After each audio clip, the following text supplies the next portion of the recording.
Hello, everyone.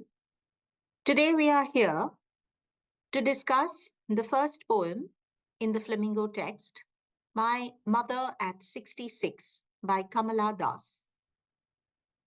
Kamala Das's poem, My Mother at 66, is called Confessional.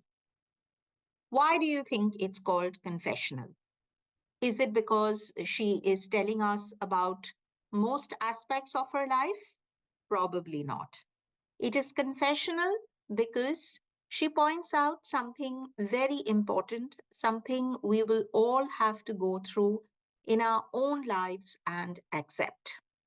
It is confessional in the sense that she confesses first her inability to accept that her mother is aging and will probably one day die very soon. So, therefore, this brings us to the theme of the poem. The first main theme is old age, and as old age progresses, we have death as the final stop. The second important theme in the poem is the parent child relationship. Remember that as children, whatever our ages might be, young or old, we are always afraid, always sad to lose a parent. And the third theme is a journey of understanding, acceptance, and perhaps moving on. Now, if you can see here, I have underlined the word the journey. And the journey consists of two characters. Who are the two characters in the poem? The poem has two main figures. One is the mother.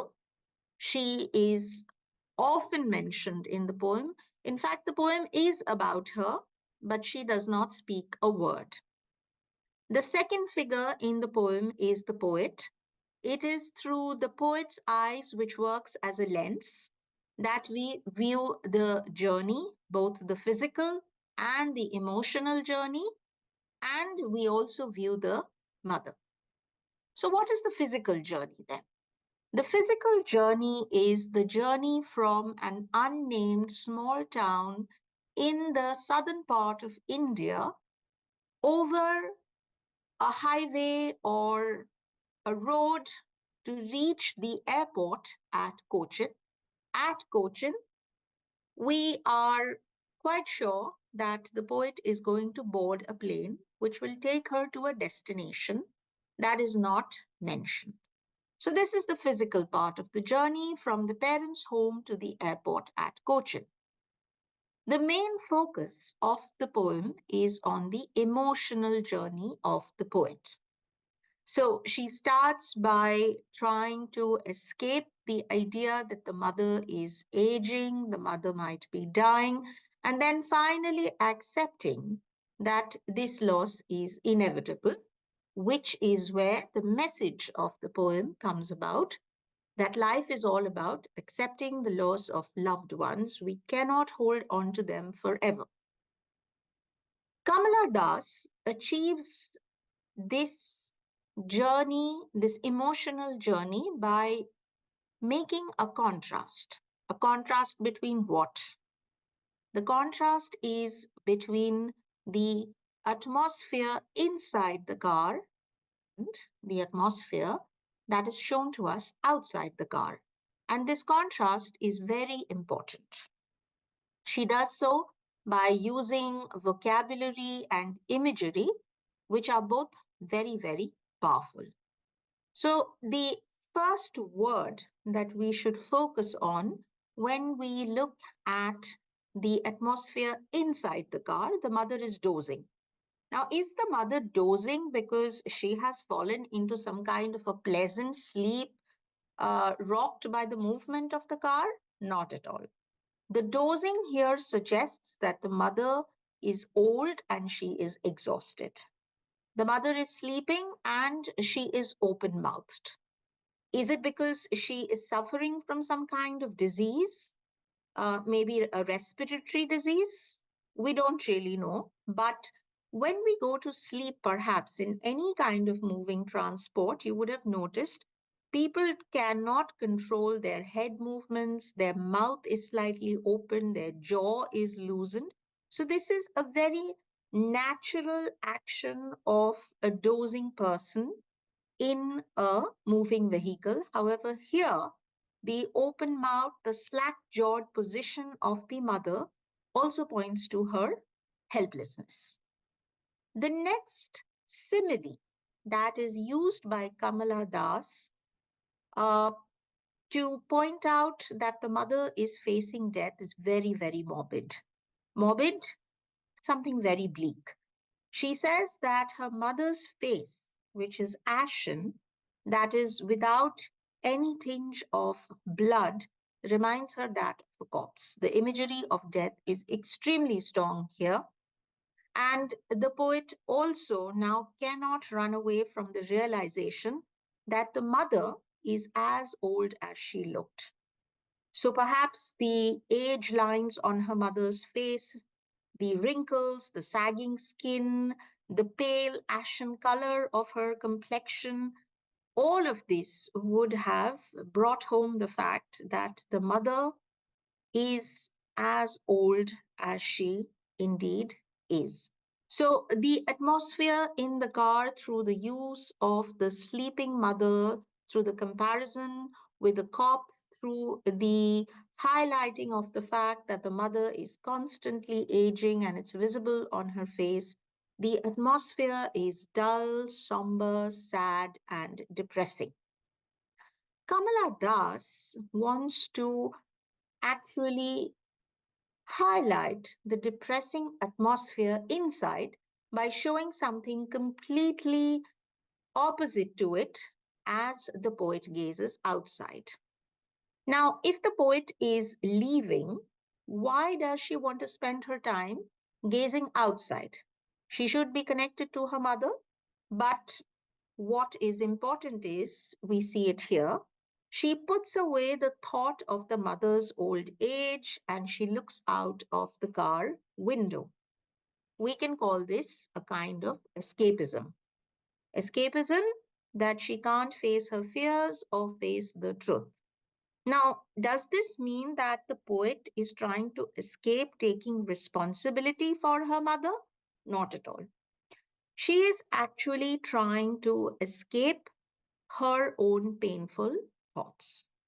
And this is how the contrast now comes about. So let's see what contrast is employed by Kamala Das.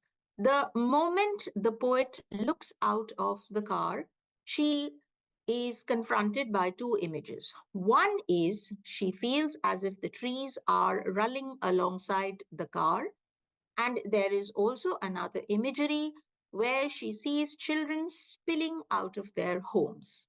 So the important bits are, and let me highlight this again for all of you, the important words here are the trees are sprinting. So this is a kind of personification where the trees are given the human quality of sprinting. And the merry children spilling out of their homes. The word spilling is important, something which cannot be contained. It's almost like water spilling out of some kind of a container which cannot be contained over full, suggesting vitality, suggesting laughter, suggesting energy.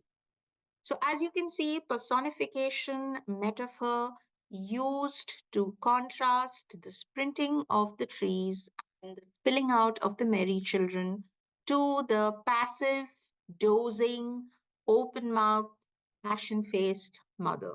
This is actually a brilliant contrast that Kamala Das brings about. Will you get a question on why the trees are sprinting? Yes, so you can mention that it's actually an optical illusion. As the car moves, it feels that the trees are moving. That's why the use of the word sprinting, but they are actually stationary.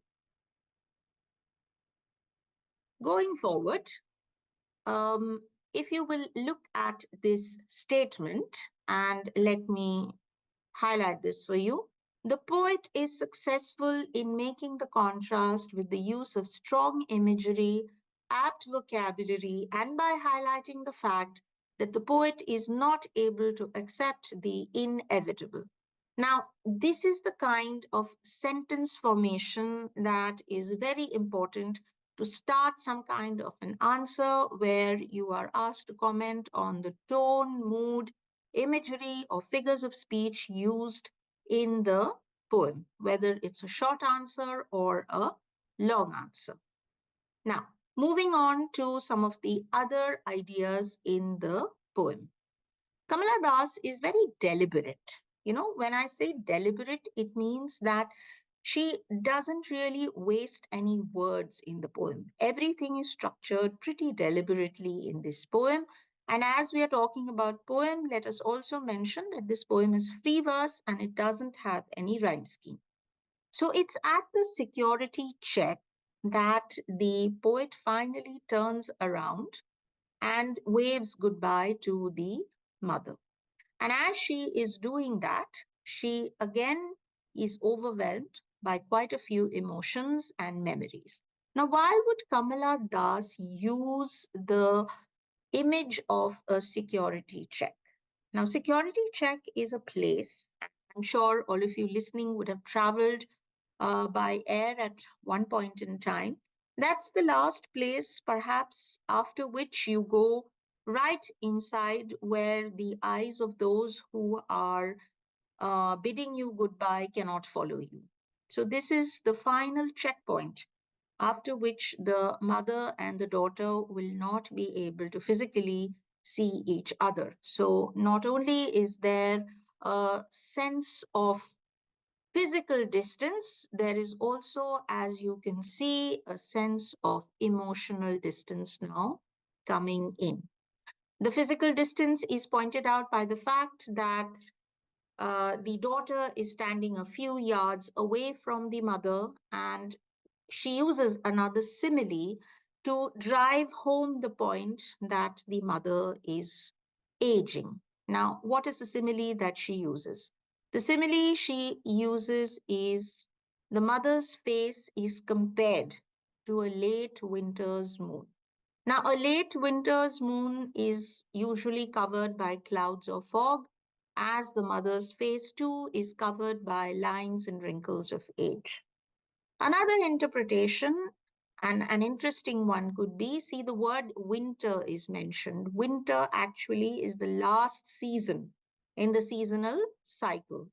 So, which means the mother is also in the winter of her life.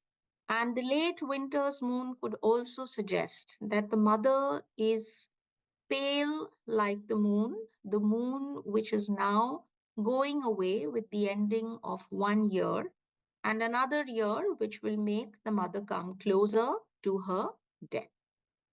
Another very important point mentioned here is that the poet has always visualized the loss of the mother. It's not the first time this has been happening. So, this gives us an idea that the poet has always been afraid of losing her mother. So, it's a familiar ache, something that she has faced in her childhood before. During her childhood, these were just her fears and thoughts, but now it has become a reality.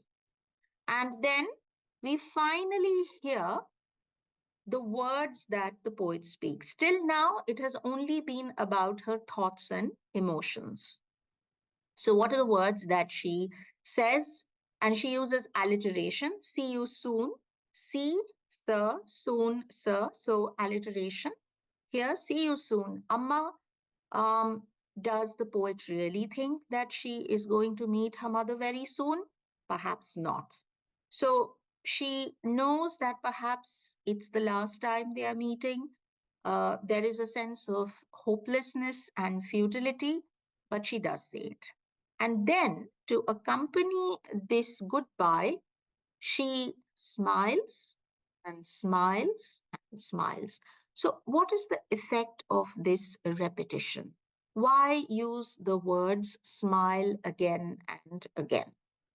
So there are three possible reasons here. One is if the mother is in such a sad, depressing state, why is the poet going away? We are not told the reason, but perhaps it's something important. So the poet feels guilty and she smiles to hide that guilt. So that's one of the reasons that she continues to smile. The second reason is she wants to, despite all the hopelessness and pessimism, reassure herself and the mother also that they will meet again. And the other third thing, perhaps we all do this when we don't want to show that we are sad, hurting, disappointed, despairing inside. We always hide our tears and we put on a brave face. So that's what she does. She hides her tears and her sadness. And the poem, therefore, we can say ends on a note of hope and optimism. One more thing that I would like to point out between the two similes that the poet has used. You see, the first simile, which is face ashen, like that of a corpse, it's a very, very morbid image, as has been told to you. The second simile, however, where the mother is being compared to a moon, it's not a morbid image at all. In fact, the image has a sense of beauty about it. So the mother's youth beauty is fading away like that of the late winter's. So the two similes also, even though the figure of speech may be the same, the mood and the tone of the two similes are extremely different. And this once again shows the greatness of Kamala Das as a poet who brings about the message of the poem really so well. Um, to all my listeners here, I will be uploading more videos soon. Um, Please look at the comments section. The PDF that I have used to explain the poem will be available in a Google Drive for all of you to download. I will be sharing the link in the comment section and you can download the PDF from the Google Drive. I hope you liked the lesson. Please do comment and subscribe, and we will continue with our journey of more explanations. Thank you and have a wonderful day.